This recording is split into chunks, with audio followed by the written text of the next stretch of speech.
nyo na yan!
Sound system ba?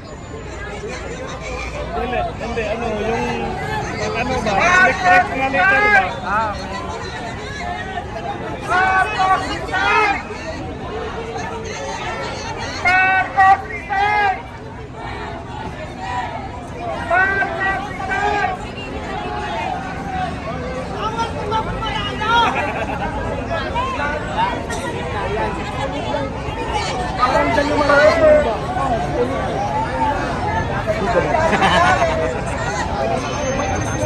Parang ano sa LED, ano ata ito, sasakyan na may LED. Nakaramdaman ng mga pulis.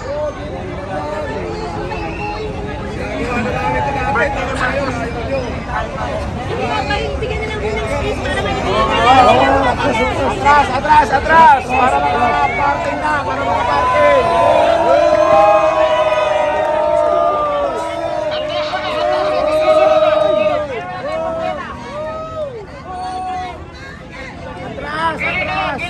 Pagbigyan nyo na yan!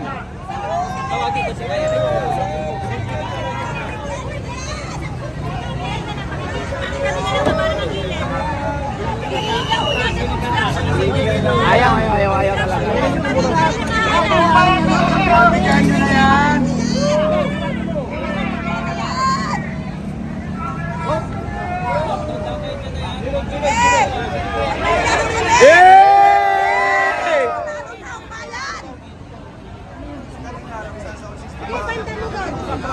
Hindi rin pinayagan pala yung sound system.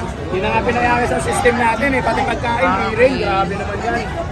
So kanina kasi may dumating na sound system, hindi rin pala pinayagan. So ito, may bago. Pero tingnan natin kung papayagan.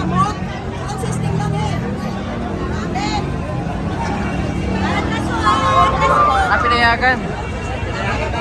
Ayan, pinayagan na po. Kanina mga kababayan, di pinayagan yung sound system.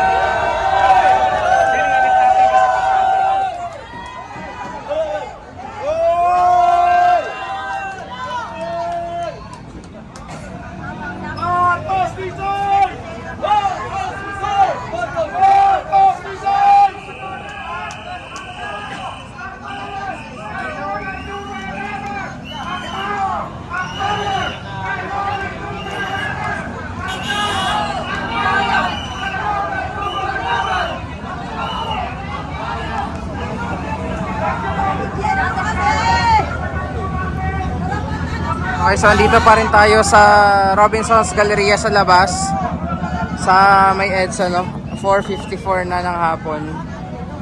And medyo nagkaroon na ng kaunting usapan kanina dito sa kalsada sa pagdating nitong, not sure kung may sound system ito na, pero parang LED.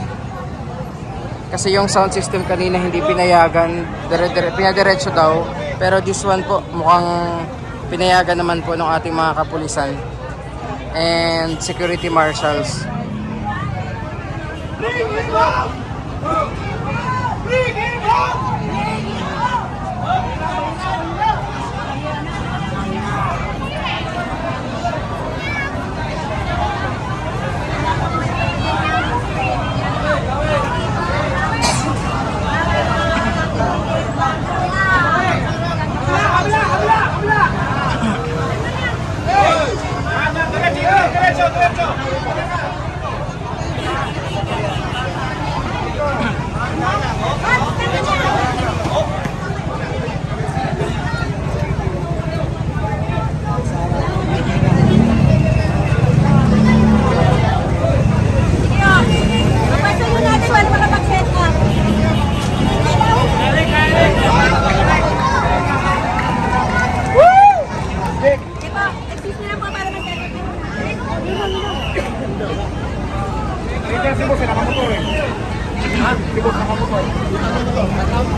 Ano pa yan? Sa likod mo pa kayo ito. Sa likod mo pa kayo. Sorry, sir. Sabay na. Check mic, check mic, check mic, check mic, check mic. Okay, good. Sir, kakamusta ano ba itong event natin dito? Continuation ba ito naman nakaraan? Ito po ay panawagan para sa pagbaba ni Marcos Jr. sapagkat siya po ay tinuturo na criminal president. He is the mastermind and the operator of the crime syndicate. At the same time, no less than his sister confirmed na siya ay nasa chronic drug addiction. That those are serious criminal accountabilities that endanger the Constitution, the entire Republic, and it is a national security problem. That is why we're calling here for him to resign. But right now, binigyan lang kami ng isang oras na lang.